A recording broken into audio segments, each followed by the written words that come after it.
Shalom, it's Levi Shore. Welcome back to Sweet Good Torah. So we're doing Parsha Vaeira. We got something very, very interesting we're going to look at today. We're going to look at what's the difference between a miracle and what's the difference between like sorcery or magic. So we see the fascinating incident with the Egyptian sorcerers and Moshe and Aaron, Moses and Aaron. They come in and they turn the sticks into snakes, and the Egyptians turn their sticks into snakes. And we'll see what happens. It's like in the language of Star Wars. We're going to see the light side of the Force versus the dark side of the Force. So what the Torah would call it the Sitra Kedusha, the side of holiness, and the Sitra Achra, the other side. Okay, so we'll see what happens. So the first pasuk in Vaeira. So I think this is it's chapter 7. It's pasuk Yud or verse 10. So if you want to look it up. And it's in Parsha Vaeira, so it's in the book of Shmos, the book of Exodus. And it says, Vayavo Moshe v'Acharon el Paro. So Moses and Aaron, they go to the Pharaoh. V'yasu chen ka'asher tziva Hashem. And they're going to do what Hashem commanded them to do. Hashem wanted to give a warning to the Egyptians before the 10 plagues, and this was kind of like the coming attraction. This was the final warning. Let the Jewish people go, or there's going to be bad stuff that's going to happen.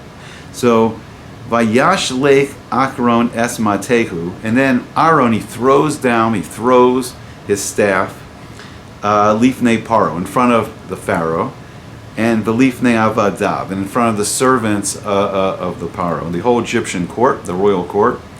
Vayehi lisanin, and then it was like it turned into a reptile. It turned into some kind of reptile. And Rashi tells us, lisanin, like the reptile it turned into was the nachash, a serpent, a snake. Okay, so the next pasuk it says, Vayikra gam paro lechachamim v'la mechashvim v'yasu gam heim chartume mitzrayim bilahatehem kain. So this is really great. So you would think like, okay, Aaron and Moshe, they come into the royal court in Egypt, and Aaron throws his wooden staff down and it becomes a snake. And I mean, if you went to the president of the United States right now and you had a wooden staff and you went into the Oval Office and you threw down, the stick, you threw down a wooden stick and it becomes a snake, and you said like Hashem, wants you to let all the Jewish people go, you think the president would be like, okay, that's pretty wild, that's pretty crazy, I've never seen anything like that, I'll let the Jewish people go. But this is crazy. So this is the reaction. So then Pharaoh, he also summoned his wise men, the Chachamim, and wanted to see who are they, and he summoned his Mechashvim, the sorcerers, and then they too, the Chartume Mitzrayim, the necromancers of Egypt, and they did it with their charms or their spells. They did the same thing. They threw down some sticks, they turned into snakes, and it's like, okay, not a big deal, right? So Rashi says something really interesting. Rashi says, Bilahatehem means with their charms. And what it means is Bilachashehon, through like their incantations, through their spells. They were speaking some kind of spell. Now, if you're a fan of, Harry Potter and Hogwarts, I don't know if this is an accurate magical source, but it's interesting the definition of charms, because we saw in Hogwarts that I think it was Professor Flitwick, he taught the course in charms, but that was more like what we saw as like, I think like Hermione was really good at like levitating the feather. I think the spell was Levioso, like she levitated the feather. So it was really, which is interesting, it was really Professor McGonagall who taught a course called Transformations, and that seemed to be more like the kind of magic that's happening here, transforming one thing into another thing. So you can compare it to the language of Lahat HaCherev HaMitzapeches. So we see in Parsha Breshis, the book of Genesis, the very first Torah portion, that there was some kind of like spell. It almost looked like a spell when Hashem kicked Adam and Chava, when he kicked Adam and Eve out of the Garden of Eden. It says that that Hashem set up this like Lachat. And Lachat can also mean like the shine of a sword, or it could mean like the burning of fire. But it's something like the spell of the revolving sword. So Rashi's telling us here that what it means is laka. What laka means is like it seemed like this sword was just revolving through like a spell, through an incantation. Like if Adam and Chava tried to get back into Gan Eden, into the Garden of Eden, there was this revolving sword, this fiery sword, that was preventing them from going back, so they couldn't go back. Okay, so the Ibn Ezra, he teaches us something really fascinating. He says that the Chachamim, so who are the wise men of Egypt? He says that they're the Chachmei Hamazalos. Like, they are the people that know how to look into the stars and the constellations, and they can read and interpret the spiritual influence that Hashem's sending into the world through the Mazalos. So we see a fascinating, in this Parsha Shmos, and there's a Midrash in Shmos Rabbah, which told us that, like, the Egyptian astrologers, like, they looked into the stars, and then they went before Paro, before the Pharaoh, and they said, we see the Redeemer of the Jews, and he's about to be born. We looked into the stars, and we see that the Redeemer, their Moshiach, their Redeemer, is about to be born, but we're not sure whether he's Jewish or Egyptian. So this is like a limitation of, like, the art of astrology. And I don't think it's the same, the same astrology we have now in, like, the newspapers or all the books. Like, I mean, I think they had a deep chachma, deep wisdom of how to interpret what was happening in the stars, and they could see events that would happen on Earth. But here it was cloudy because they saw it was like the sign that they were reading was like an Egyptian man and a Jewish man, because we saw in Parsha Shmos that Moshe, he was rescued from the Nile River in the basket from Basia, the daughter of Paro, the daughter of the Pharaoh, and he's raised in the Egyptian palace, and he was raised as kind of like a stepson of the Pharaoh. So we can really learn something fascinating about the whole art of, like, sorcery and magic. In the Gemara in Sanhedrin, it's 67b if you want to take a look, and Rebbe Ivu Bar Nagri, he says this in the name of Rebbe Chia Bar Abba, and he says that there's two different things. There's Belatehem, which is like, it's something that's Elu Maise Shady. Like, if someone does this, it means they're doing some kind of magical, event or magical art through, like, the act of demons, through these spiritual demons, these spiritual creatures. And it says in Gemara, I think it's in, maybe it was Masechta Chagiga, I forgot where it's at, but it's like saying, like the shading, the demons are kind of like in between, like, the malachim, they're purely spiritual beings and people, and these kind of, like, these shading, they're kind of like part physical, part spiritual. Now Balat, which is kind of like the root of the word, means like secretly. So Rashi says, he's saying, like, they are, the Rashi on the Gemara, he's saying that they're nisterim, they're like hidden. We don't see these shading, we don't see these demons, and they're not seen kol makom, they're not seen every place, they're not seen, we just don't see them. And then it says Shnamar Balatehem Hayu HaChartumim Osim Belacha Shechem Al Yedei Shadim. So these necromancers, so the necromancers that were in Egypt, they make spells through demons. They summon demons, and they have the demons do certain things, but the demons are the ones that do the spells for them. Now then there's another word that has the the hey, and this is more like this is the word that's in the pasuk, in our pasuk. It says Bilahatehem, and here the Gemara tells us that these are Elu Maise Keshafim, that these are actually the acts of sorcerers. So the word, I believe, that we had in our pasuk was Bilahatehem, so it had the hey. And Rashi says here, they don't do these through demons, but from themselves. So, like, when they did the magic of turning their staves into snakes, they did it through some kind of, like, magical incantation, some kind of spell. So Rabbi Yochanan, he says Lama Nikra Shaman Keshafim. Why are they called sorcerers? What's this name Keshafim? Kishuf, magic, sorcery. What does it mean? And he says that they Shemach Hishin Palmaya Shalmaila, that they contradict Hashem and his heavenly legions. All right, so what does this mean? So there was this sorcerer in the 20th century, and you see a lot of people that were into, like, the rock bands that delved a little more into the occult, and some of the modern rappers, they talk about him. I think it was a Black Sabbath, like Ozzy Osbourne. I think he wrote a song called Mr. Crowley or something that was about him. But he had this statement, "Do as thou will be the whole of the law." And we see here that what a sorcerer is trying to do is they want to bend the world to their ratzon, to their will. And they're contradicting Hashem's Ratzon. And that's the main, Hashem's Ratzon is what created the whole universe, everything in it. And they want to, like a sorcerer they want to bend the world to what they want.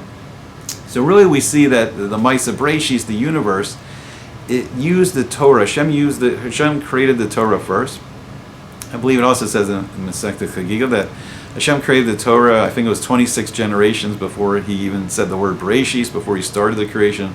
So it's like 2,000 years before the creation. And then Hashem looked into the Torah and used the Torah as the blueprint to create all the universe. So the real truth is the real laws of the universe. So if we want to say what are the laws of physics, the laws of the universe are determined by the mitzvos. The mitzvos are Hashem's command. Those are the king's laws, and those are the laws of the universe. And so we see like these sorcerers in Mitzrayim and even into the 20th century, and we'll talk maybe even into the 21st century, that what these magicians, sorcerers try to do is they want to bend the world to their will. Like we saw, like, Voldemort, he wanted to take over, and he wanted the world to be like he saw it. All right, so the next pasuk, and then it says, Vayesh lichu ish matehu. So every person, they all threw their staves down. All the sorcerers and the necromancers and the astrologers, they all threw their staves down. And vayihiyu lisaninim, and they became serpents. They all became snakes. And vayivla mate akaron es matosam. And then the staff, not the snake, this is very fascinating. And the staff of Aaron swallowed their staff. So if you want to look this up, it's Parsha Vaeira, chapter 7. This was it's Pasuk, verse 12. So Rashi says on this, he says, Vayivla mate akaron. And Aaron's staff swallowed, them. So he says, after it became a staff again, it swallowed them all. So this is a nace. This is a miracle. So Hashem's showing that he's overriding the teva, like the laws of physics, the laws of nature he has set, and he's showing that he created it all, he has power over it all, and this is a nace. So now this is in the supernatural, this is a miracle. All right, so you say, well, it seems like magic and sorcery, they also seem supernatural. They're hacking into the dark spiritual forces, and where a nace, a miracle, is coming from the kedusha, the side, the light, the light side, the positive energy, the positive spiritual energy. So why did Hashem do all this? Why did he send them to, so Aaron would throw down a staff and it turns into a snake, and Hashem knows that they, know this kishuf, they know this sorcery, they can turn their staffs into snakes. Like, what's the message? Why is this the warning to them? So it says something really interesting in Midrash Hagadol. It says the whole courtyard was filled with snakes. The snakes were all writhing, over it. It's like that scene in Indiana Jones, Raiders of the Lost Ark, where he's looking into the big pit and there's snakes everywhere. He's like, I hate snakes. And the whole courtyard is filled with snakes. And there was these two Egyptian sorcerers. Their names were Yuchani and Mamrai. And they said to Moshe, did you intend to sell straw in Opharayim? A city overflowing with straw? He's like, did you really believe that we would be impressed with your magic in this country, in Egypt, which originated the art of black magic? So then we get a great answer in Shmos Rabbah, the Midrash Shmos Rabbah. And Moshe says back, he says, so you who are the experts in magic will have to testify to the truth, that our wonders do not have their origins in magic. They are supernatural. They are a supernatural event that can only be accomplished by Hashem's power. So if we go back to Sanhedrin 67b, so Rebbe Hanina, he says something very powerful about the limitations, and this is our defense against the dark arts. He says that really Hashem is Ein Od Milvado. There is no one else but Him.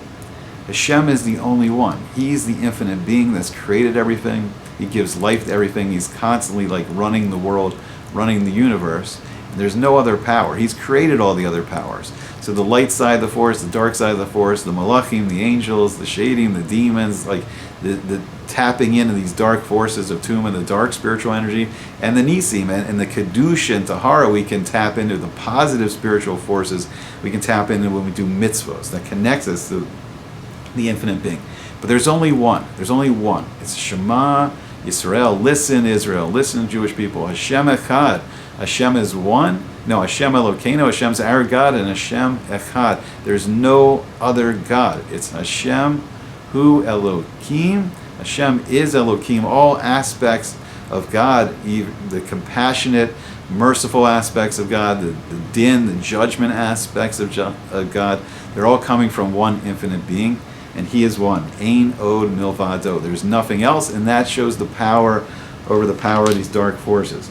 So why the snake? Why the sticks? So I believe what they represent is the snake, the Nachash. He represents the Yetzer Hara, the Satan. He's the Malach that Hashem created and then gave and appointed him over powers of evil. So Hashem created the Satan, appointed him over the powers of evil, and Hashem showing that He has complete control over over the Satan. He's just the Satan, just His servant, His creation, and the forces of evil are just serving Hashem's purpose. They're serving the Ratzon of Hashem, and they're kind of like a sparring partner in boxing. The Yetzer Hara tempts us, gives us these evil impulses, the evil thoughts, and our power, and our job is to fight against it, like a sparring partner, boxing partner gets better fighting against the sparring partner. We're always fighting against the Yetzer Hara. We're fighting the Great War. Mizrat Hashem will eventually defeat him. And then this is just all Hashem doing it for our benefit. The forces of Ra, the forces of evil, are just for us to defeat, for the forces of Tov, of good, to defeat it. And then the wood staff, Aaron's wood staff, would represent the Eitz Chaim, the tree of life, the Torah. The Torah is the tree of life. And what Hashem's showing is that He's showing that, Hashem has total power over the Satan, that Hashem can even make the wooden staff. He can make a nace. He can make a miracle that overrides the laws of nature, the laws of physics that He created.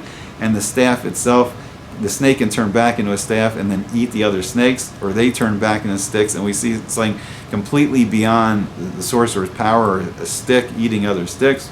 And then the stick doesn't even get fatter, according to the Midrash. But it's like Hashem has power over everything. And the Torah, which is the Eitz Chaim, the tree of life, has the power to connect us to the infinite being. It can give us kedusha, asher kedushanu b'mitzvosav, like you make us holy with your mitzvahs, and it connects us to the infinite being, connects us to Hashem. And so a miracle is like overriding the teva. Hashem overrides the natural world He created, and He just shows that He has complete power over it. So the necromancers, they say to Paro, we're going to see. So this is kind of like, this is the warning before Hashem does the 10 plagues, and we see later in the Parsha with the plague of lice, with the plague of Kinim, that even the sorcerers, even the necromancers admit to Paro. They say this is the Etzba Elokim. This is the finger of Elokim. This is the finger of that aspect of this infinite being, this aspect of God, is the din and judgment aspect. And during this plague of lice, they saw that because they knew they didn't have powers with any different form of sorcery that we talked about. So Rebbe Elazar, he says that a shade, he said like a demon, he cannot create a creature smaller than a barley corn. So there's limitations in magic. Like Hashem gave this ability. So why did Hashem create evil and magic and all these things? Because Hashem created us with a Tselem Elokim. He created us in the image of God. We have this soul. We are spiritual beings in a physical body, and He gave us great power. But there's limitations, and it's almost like magic is spiritual hacking. They're hacking into the dark spiritual forces, but they have limitations, and Hashem overrides it all. Hashem's like in this mashal, He's like, He created this hardware, He created the software, and Hashem controls it all.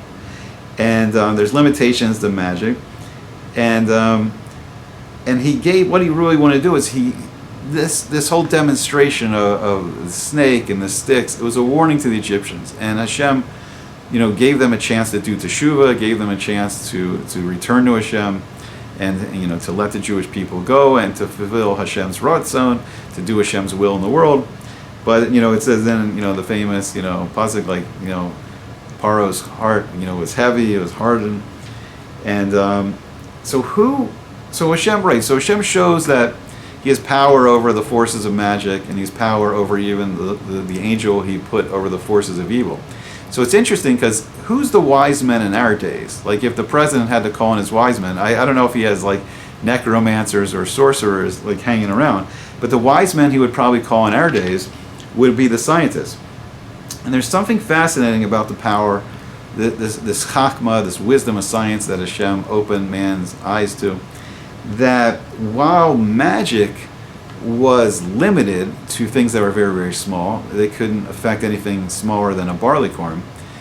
The fascinating thing about science, and science is just using like the physical, parts of the world, the physical world, elements in the physical world, and then Hashem gave us, the wisdom and gave us the permission to use, investigate and use these forces. But what's fascinating is that science has a power over even like the subatomic level.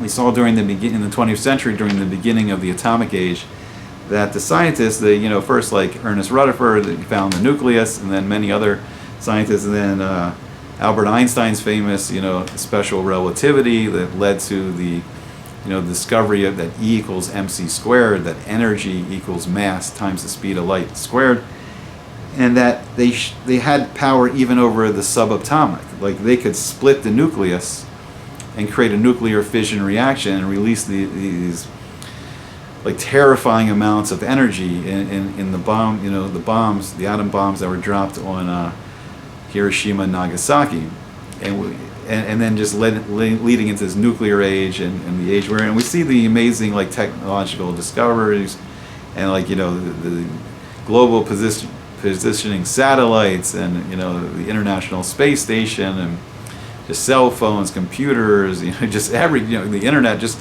all these amazing technological breakthroughs. So it's really interesting because it says in Gemara that when we have the Gula Shlema, we have our final, may it be soon, our final Gula, our final redemption from this Golas Edom, that it's going to be a lot like Mitzrayim. It's going to be just like our, Gula in Mitzrayim. And where there Hashem showed complete power through the 10 plagues over all aspects of the universe. And Bezrat Hashem will do another class on the 10 plagues themselves. But he's going to also show even to the scientists, and are there still sorcerers around? Believe it or not, us muggles, we don't realize this, but there's all these secret societies, and their secret is they're still practicing Kishuv. And why magic hasn't been such a factor in the modern world is because we see the rise of the power of science, and science really kind of denies like anything spiritual, and that weakens the power of magic. That's another thing. A disbelief in magic weakens its power, so science is really weakening it. But the main thing is really for Hashem to give Bechira, for Hashem give mankind free will, everything has to be equal. So in Moshe Rabbeinu's day, in the days of Moses, where he's the greatest Navi, the greatest prophet that can speak directly to this infinite being, so their level of sorcery has to be equal. So now in our days, we'll see. I mean, maybe when Mashiach comes, maybe like as our Kedusha increases and we get Nevuah back, we get prophecy back, maybe though it will be great sorcerers again. They have been practicing it for thousands of years. But it's also probably going to be the Chachamim, the wise men this time are probably going to be the physicists and the chemists and all the branches of science. And it's going to be another 10 plagues. And I think instead of just being limited to Egypt, this will be on a global scale where Hashem will show that he has complete control over all elements of the Maisa Bereshis, that every level of the physical world and the spiritual worlds Hashem created. He created it, he controls it. And it'll be interesting because in the upcoming Gula, in the days of Mashiach, it will be also, with the scientists, and Hashem will show that he has complete power over science, and the laws of science are just his creations, his Maisa Bereshis. All right, so fascinating, miracles, sorcery, all kinds of interesting stuff. I hope you enjoyed it. I hope to see you back again soon on Sweet and Good Torah.